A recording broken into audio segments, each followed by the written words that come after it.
Okay, I'm out here in my backyard. I'm right next to a road. I hope I don't get some traffic. I may have some traffic noise. Here is a beautiful Idaho sunset. Had to come and get this sunset for you. That is absolutely staggeringly beautiful, isn't it? That's the beautiful thing about being in this area. The sunsets here are really spectacular. That's my sunset.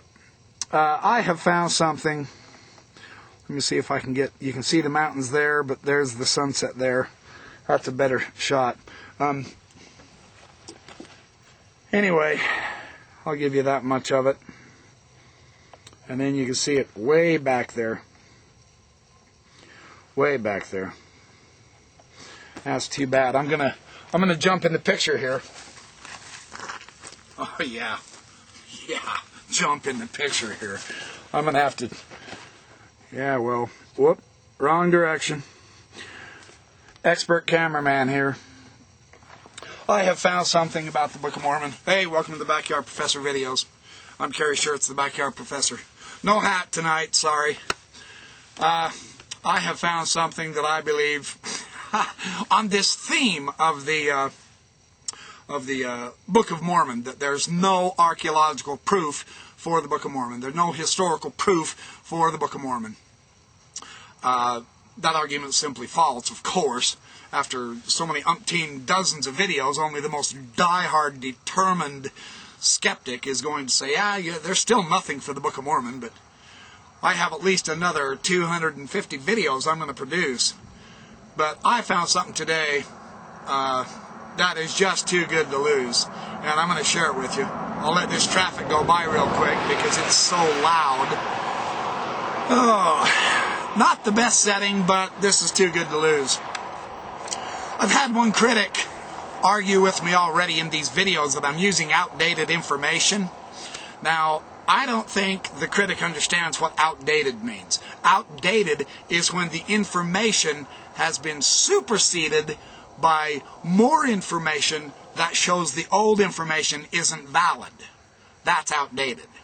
Simply because I'm using information on the Book of Mormon from the 1970s and 80s and 90s and the early 2000s doesn't mean automatically, because it's a little old, that it's outdated. I don't think critics understand that, but that's the way it is, unfortunately. You can use information back to the 1600s that is not outdated. Newton's law of gravity, Newton's theory of light, things like that. So you got to be careful when using that argument. But just to rub it in, I have a 2007 source. We are talking brand new material, folks. Mesoamerica and the Book of Mormon. Is This the Place? By Dr. John L. Lund. 2007, brand new. The ironic situation that I found, now I knew about this, but it never clicked with me. Alan Christensen talked about this in his other book, Discovering the Book of Mormon Lands, back in 1993, or 2003, I mean. And Dr. Lund brings this back up. It's almost as if the Nephites are rubbing it into the critics' faces. Because this phrase in the Book of Mormon, "and it came to pass," thousands of times being used in the Book of Mormon. It's overkill. It's almost ludicrous. It is lousy English, to be sure. It really is. Now, Hugh Nibley, in his book Since Cumorah, he demonstrated that "and it came to pass" is a true Egyptian expression. That's very interesting. Dr. Lund brings up something astonishing that is a direct archaeological discovery. And I want to show you this. I'm going to, so to speak, put this thing right in your face. Here is in your face, critics, if you think there is nothing to support the Book of Mormon archaeologically. I'm going to show you this. Hopefully you can see it. You see that glyph? You see that Mayan glyph? Take a good look at that Mayan glyph. That Mayan glyph was archaeologically discovered in the Mayan city Palenque. It translates and it came to pass.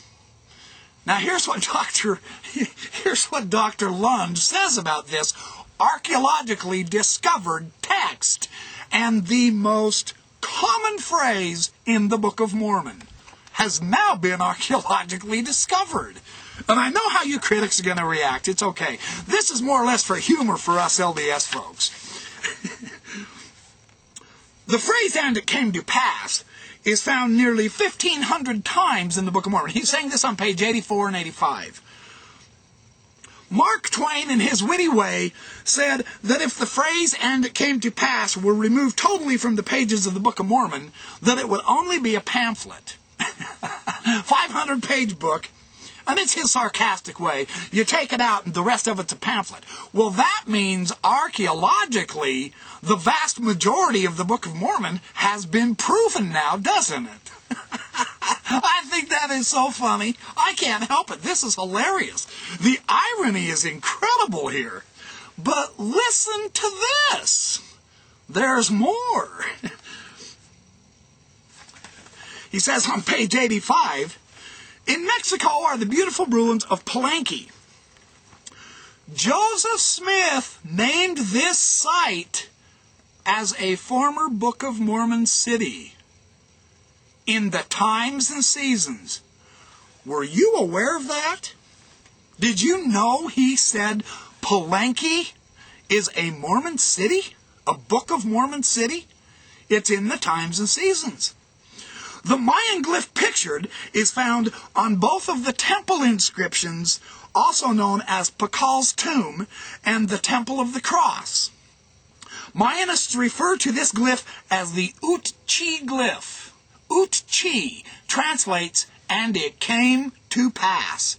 Neither the Temple of Inscriptions nor the Temple of the Cross existed during the time of the primary events of the Book of Mormon, 600 BC to 400 AD, that's true. However, the use of this phrase was in common practice by tradition in the lands of Mesoamerica.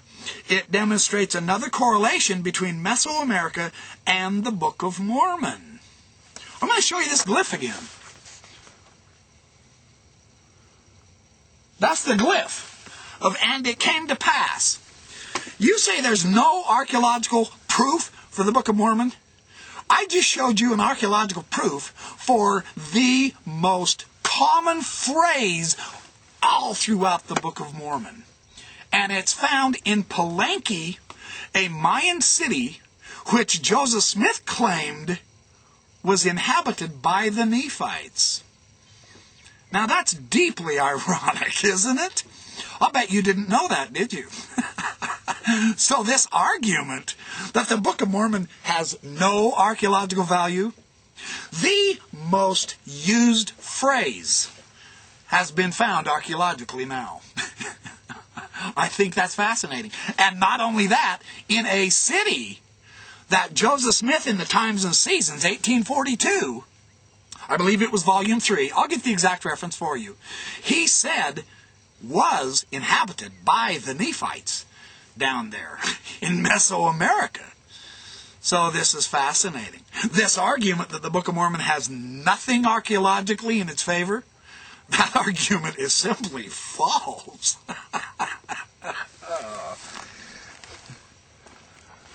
Here's some more of this gorgeous sunset. You're going to love this sunset. It's too beautiful. Why look at my ugly face when you can see this beautiful sunset? Wow. It's just coming down from the clouds. That is quite beautiful, isn't it? See if I can get a really good shot of it. Wow. That's our Idaho sunset. There we go. That'll give it a little bit more context. Yeah, there's all kinds of information on the Book of Mormon occurring in Mesoamerica. Quite frankly, Joseph Smith made more comments about it than we've come to understand. I've got a lot of information on that I'm going to share with you also. And it's going to be pretty darn exciting for us, so...